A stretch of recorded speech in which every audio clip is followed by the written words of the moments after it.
Hey, Walk the Line listeners. Welcome to another episode of the Walk the Line podcast. I'll be your host, Greg Sowers. And today on episode 32, we'll be talking about billeting. I've received a lot of questions about, my kid's going to go play juniors. He's going to go play in this AAA program up north. He's got to live with another family. What does that mean? How does that work? And the answer is, it depends. And just so everyone knows, billeting, it's when your player or any player decides to live with another family, and the family is usually associated with the program or team that your son or daughter is playing for. So, for example, if we have players here in Nashville, they want to go up and play in New Hampshire, for the New England Wolves, whoever it may be, and mom and dad are not going to go with that player to live with their child while they play hockey for the 9 months. They get assigned a billet family, and that billet family usually receives some sort of stipend from the family that is in addition to the cost to play for the season. It could be anywhere from $300 a month to $600 a month. It really just depends on the program. But what that cost is to cover is obviously the room and board for your player, and then the meals for your player. So essentially, you're loaning your player to live with another family while they go away for the season. And so I had the opportunity to actually have 5 billet families. Moved away from home when I was 14 to play, so I've had the gamut of experiences. But essentially, they're your second family for the however long that season lasts. You're having family dinners with them. They're where you come when you're done with school after the rink. You're sleeping there for the next 9 months. In some cases, and I would say in most cases, you're usually with another player who's associated with the program or who at least plays hockey. So usually these billet families are not just, people in the town looking for a roommate. They do have some sort of tie to the organization and realize what they're getting into, housing a 15, 16-year-old kid, to pursue his dream. So, so the monthly stipend again goes to food and basically shelter. The billet families can depend on whether you get to use their car or if your player can drive and they bring their own car. Kind of all these little specifics are things that can get worked out individually, but you do become a member of their family for the season. In my case, every time I've had a billet, I've been with another player or who's on my team, or I've been within the family. There's a younger kid who may play in the program for the younger levels. So again, in every situation I've been in, they've been associated with the program and kind of know the ins and outs of what that means. So it's a big experience, right? You're away from your parents, you're away from mom and dad, your siblings. It forces you to grow up quick. And, obviously you have to be really responsible to do those things, because even though, you're living with another family, you're in a different family dynamic.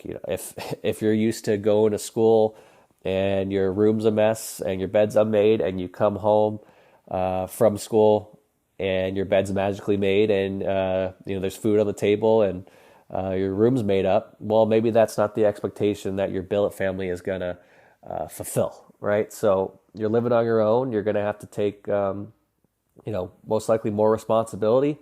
I will say I got lucky to where, my billets, obviously they weren't expecting me to make my own meals or anything like that. I was a part of the family dinner, but, there's not going to be the magic fairy that comes and makes your bed every morning unless you get really lucky and that mom or family does those things for you.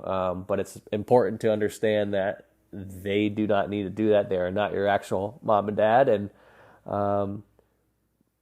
you're a part of their family, and make sure you're doing those things to acclimate yourself to that family as well as possible.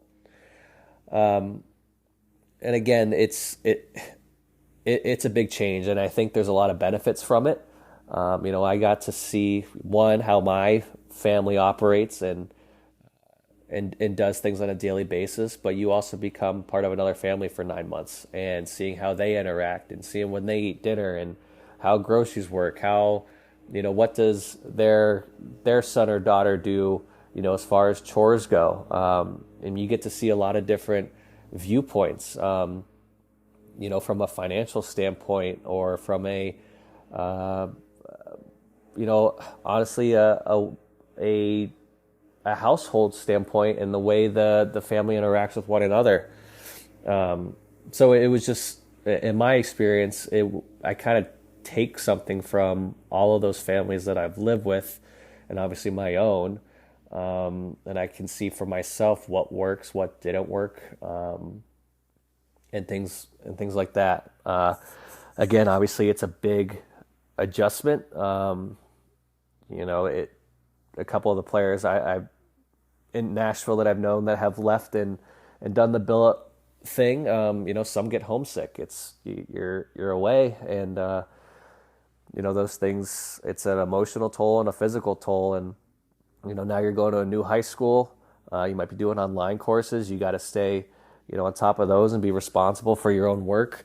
But also you got to remember that this family is taking you into their home when they necessarily don't have to.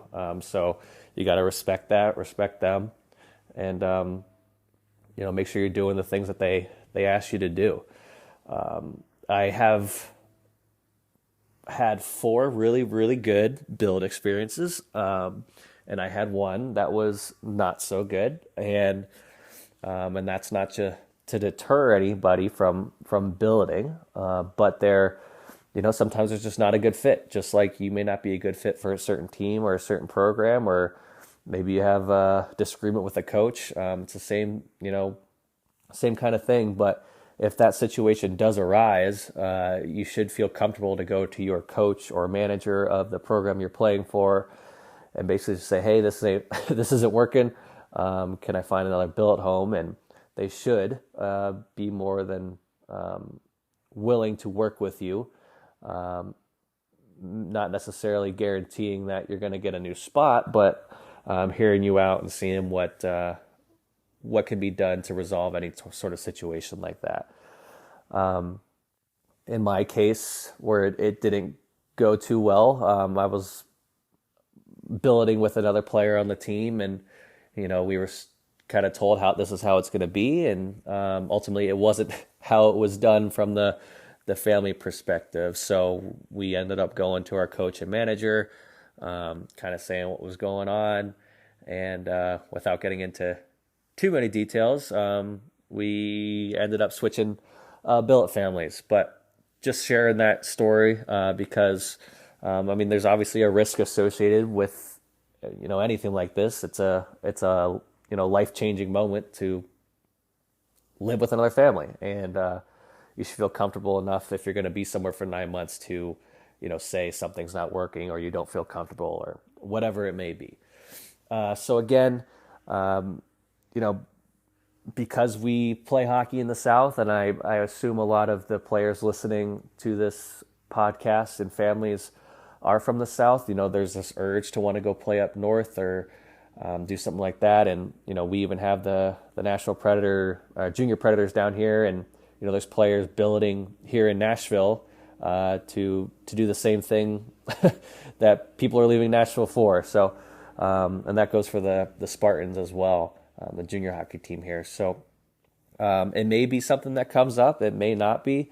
I don't advocate either way. Everyone's situation is different. But you do have to be mentally, you have to be mature enough. You have to be ready to make that kind of adjustment. It's not just going away for a weekend and having a sleepover with your buddies, and then going to play hockey on the weekends. You're in this home. There's going to be tough times, whether it be grades or if you're working or games aren't going well. Mom and dad won't be physically there, and it's some serious things you got to think about when toying or playing with that decision. I made it a point to call my mom and dad every day just to check in and see how things were going. It's obviously your family back in Nashville or wherever you are is still your family, and just making sure you're staying in touch with everybody kind of helps with that move-in process, especially at the very beginning when you're getting adjusted and you're kind of the moment it hits you when you're packing all your stuff in and realize you're going to be here for the next season at least. But again, a lot of pros. There's some cons. You get to see a different part of the country, depending on where you go, different lifestyle, different types of people. It's a real eye-opening experience, and it makes you grow up quick. Unless you're planning on staying at home when you go to college, odds are you're going to move away eventually, and I'm sure parents are hoping their kids move away eventually, but not until the time's right. But so a lot of good things from Billeting. Again, probably a monthly stipend that you have to put forth to make something like this happen. You should feel comfortable before making any decision like that. I would strongly suggest that the parents meet with that family, have a few conversations, figure out how their world works compared to yours, making sure it's a good fit, and then obviously be assured that you're not locked into a billet family if it doesn't pan out the way you were hoping. So again, just another short episode on Billeting. I know we spoke last week, just kind of recapping the 2 seasons that I participated in last season, but I hope everyone's tryouts went well. I hope everybody's making the teams they're wanting to make.